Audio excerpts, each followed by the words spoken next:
Hello everyone, welcome back to my channel. My name is ZachIconic, and today we are on episode 7 of RuPaul's Drag Race UK season 4, and we are in the home stretch of the season. We are almost at the end. Before we get into our episode, be sure to like, subscribe, and to turn on the notification bell because I will be reviewing season 1 of Canada vs. the World, and that's coming up very soon, and that's going to be chaotic, and it's going to be what we need. Last week, Danny was the winner of the main challenge, and LaFille was the one who went home, and poor LaFille, I'm going to miss her. So for the maxi challenge, the queens have to make over the queen team.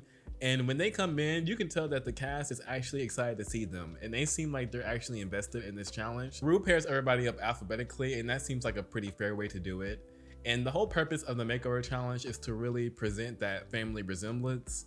And the first pairing that we have is Mystique and Danny. Danny wants Mystique to wear this beard, and when I tell you this whole episode, I was gagging at the fact that Mystique was like, "No ma'am."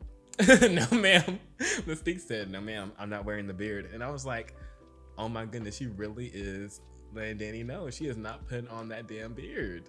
While everybody's in their pairs discussing how they're gonna execute their runway walks and how they're gonna present themselves on the main stage, Raven comes in and makes a cameo. I hate to say it, but Raven's giving me 50 Shades of Ethnic. I can't. A moment in this episode that absolutely took me out was when Raven was talking with Pixie and Wendy. And Wendy relayed her her story about having to fix somebody's tuck, pretty much. How much are they paying y'all? How much are they paying y'all? Raven does try to drop some hints to Dakota of what the judges want this week. At this point, I don't see why. Oh God, like just let her just let her wear the clothes. And that it actually correlates to what's going on with Jonbers this week. And Jonbers, what she has to do is show her signature type of drag because the other queens and the judges are not really picking up on what Jonbers is really giving, which I don't understand. We're going to talk about that later in the video. And I have a question. Do you think they really watch this hard whenever the queens are having a conversation? Because damn, if I was talking, I'd be like, okay, y'all. But all in all, everybody seems to be doing really good with their partners. Cheddar does say that she's been doing makeovers for years. So no matter who she got, she was gonna overperform. Black Peppa does get a moment to discuss her coming out story, and when I tell you it was so beautiful, like usually when a lot of these mirror moments are happening, it's hard to pay attention and actually feel what they're saying all the time because we hear so much of it.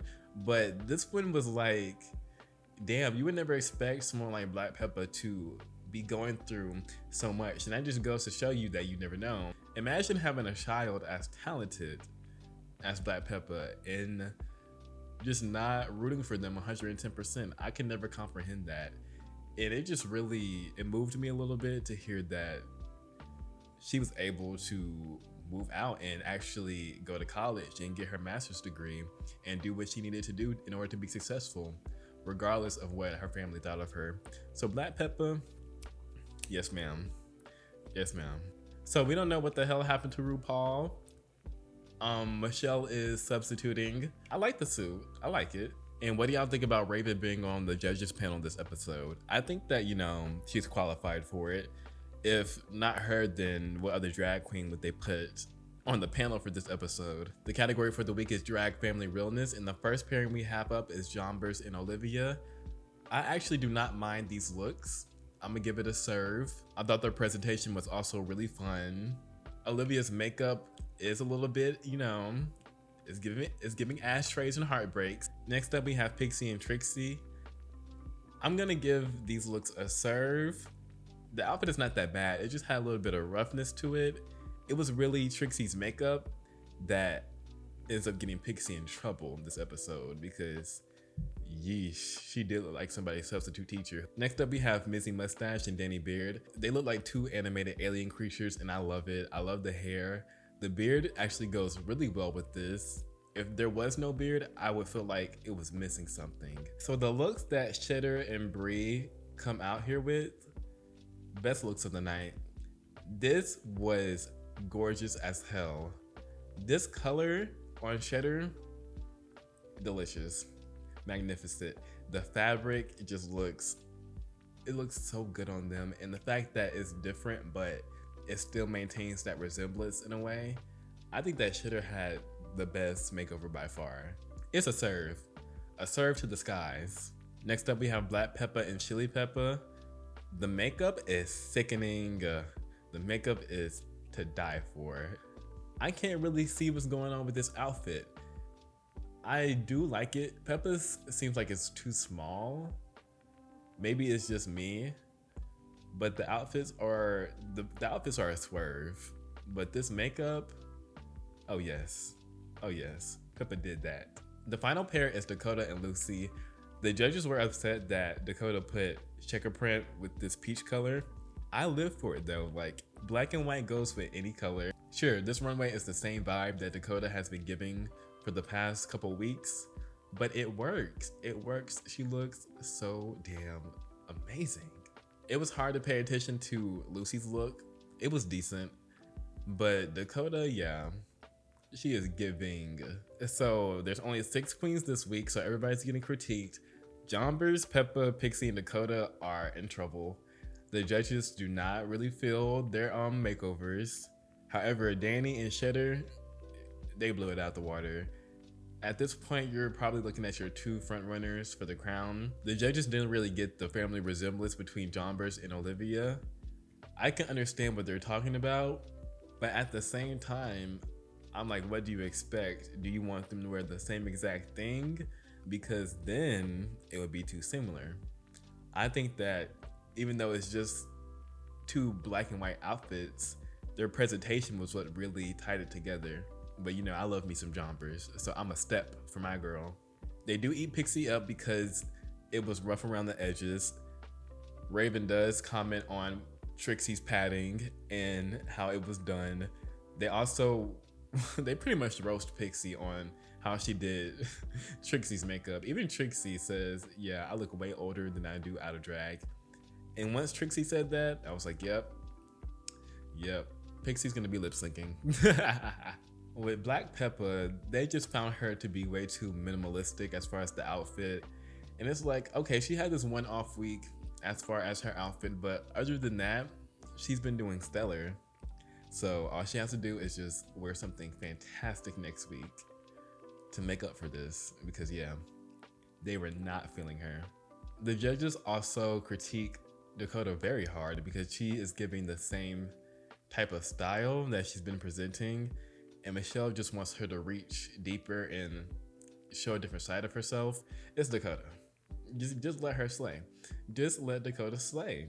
I don't really agree with what the queens are saying about Jonbers and the Untucked. I think that Jonbers does have a style.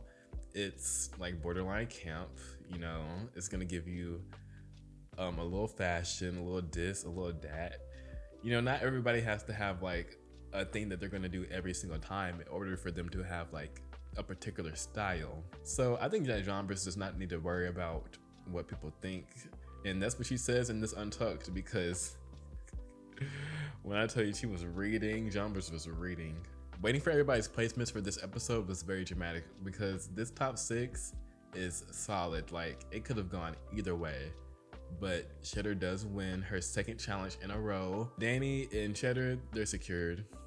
They have performed outrageously well throughout this season. Pixie and Dakota end up being the bottom 2 of the week. And do you agree with that? Because it could have been interchangeable with Black Peppa having the lip sync or with Jonbers being in one of the bottom 2 spots. So do you think that it should have been different? I think that Black Peppa could have lip synced instead of Dakota, but I don't know if they wanted Pixie to go home at this point. So that's the reasoning that they put her up against Dakota. And Dakota and Pixie lip synced to the song Miss Me Blind.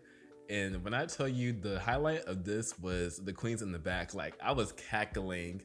I said, not them performing in the back as if they're actually on stage. I was like, okay, all 6 of us are lip syncing literally on the stage. Is this season 11?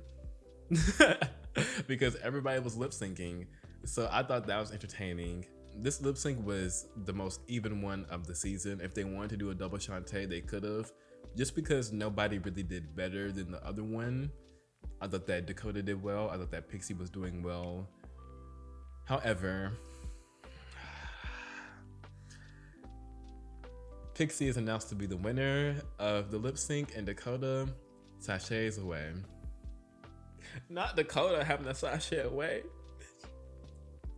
Bitch. Bitch. Definitely one of the saddest eliminations of the year, alongside Baby's elimination.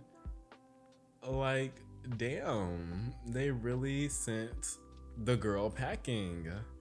Not our Dakota, but you know, she did amazing this season. This episode was an emotional roller coaster, okay? I don't want to think about it again. Dakota has left us. Let's just pretend this never happened. Okay? Okay? Yeah. Thank you so much for watching once again.